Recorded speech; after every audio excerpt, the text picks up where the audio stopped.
So here we are outside. This is pre-frozen stuff.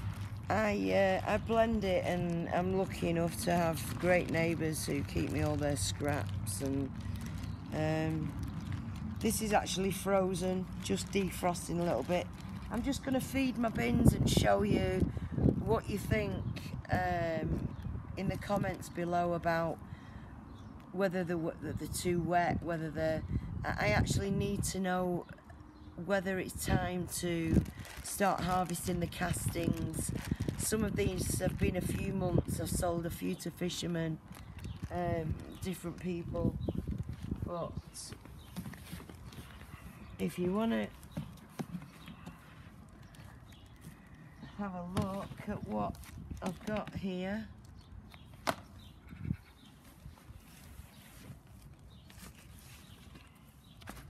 I'm going to feed, I think, this bin.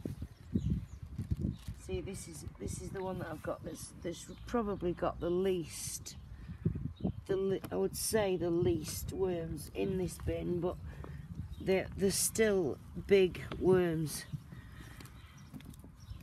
Oh, this is the bin that I took a load out of last night to make another bin. But if you look at the size of these, I think this is what you in America call a red wriggler worm. I believe that's what you call a red wriggler. We call them brindlings. Brindlings is what we call them. So I'm going to just feed this box because I haven't fed these for a while, and they are pretty big, as you can see. So whatever I'm doing something right. This was literally a hobby. It was literally a hobby at one bin, just for an experiment that's now taken over the whole of my life. If you just have a look behind you at the flowers and the things that I'm using my own compost for. I've got every type of fruit and veg growing here.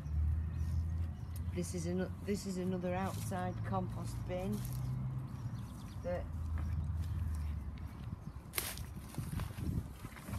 that is home to many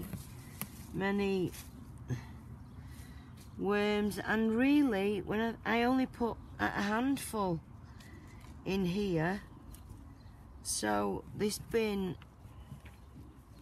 has got pretty much all kinds in it, and they love it. They absolutely love it.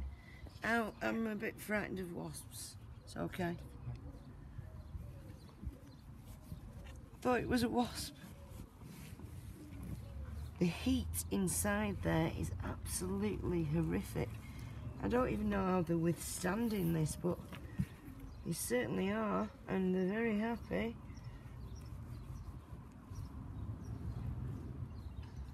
There's a load of worms in there. Well, these have all appeared because I really did only put a handful in this bin. I wanted it to blend down a bit, compost a little bit before I started to.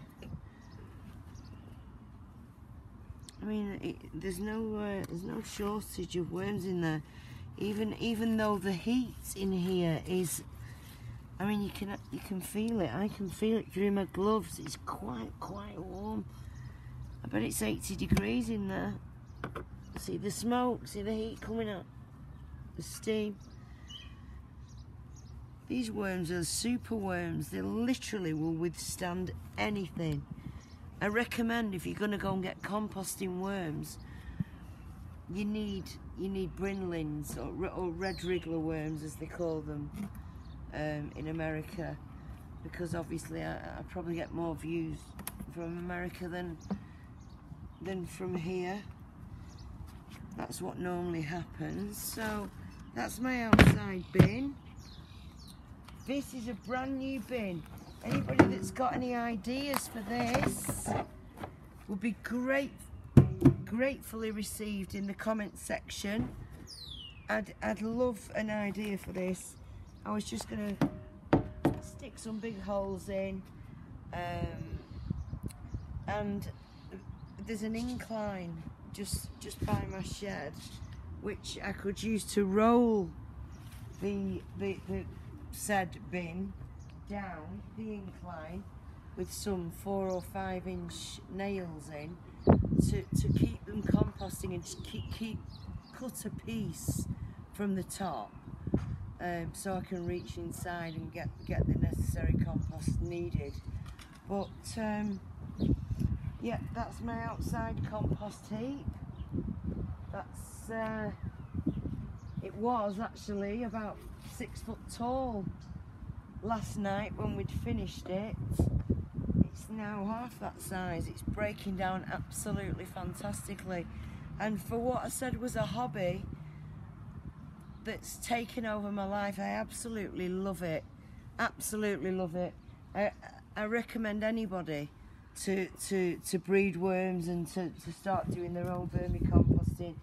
It's so satisfying when you're making your own black gold to put into your garden. There's a piece of what I made earlier for them to eat. Stick it in there in the middle. Mark it with a piece of cardboard. And there's a worm stuck to there. Sorry about that, pal. I have to get dry. The other bin I've got is this one. Let's have a look in this one. I don't know what's in here. Not had a look for a few days. There's an apricot pit there, and an avocado pit. Let's have a see what we've got here. I've taken a lot of worms out of these bins and used them for baby birds, for the fishermen, for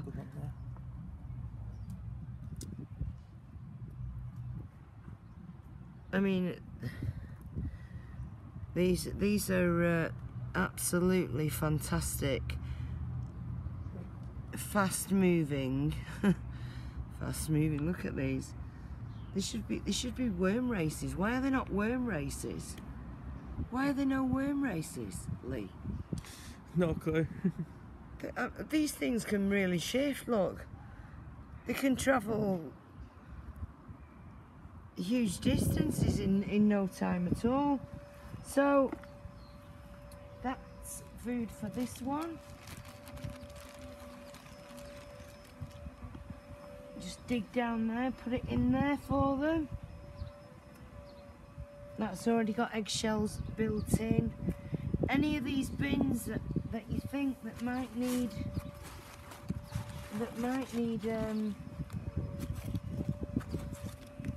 some kind of attention, please let me know. But the worms seem to love it, absolutely love it. And I think this is probably about the busiest bin I've got. If you come in the sun, you can probably see them diving for cover. There you go, look at those. There you go.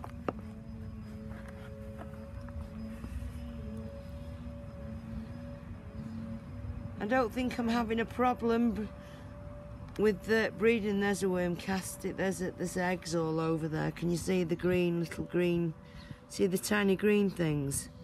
Yeah. There's eggs everywhere in there. That's fantastic. I'm over the moon with the result of this bin. And it was just a plant pot. It was just a simple experiment. They're thriving in it. This is what I feed them. This is what I just mushed up before. I know they've got plenty of food in there with the greens and but I'd just like to give them a little treat at weekend. Just a little treat, and keep the eggshells going, because they need the eggshells to digest the food. Okay, and we'll just put a little bit of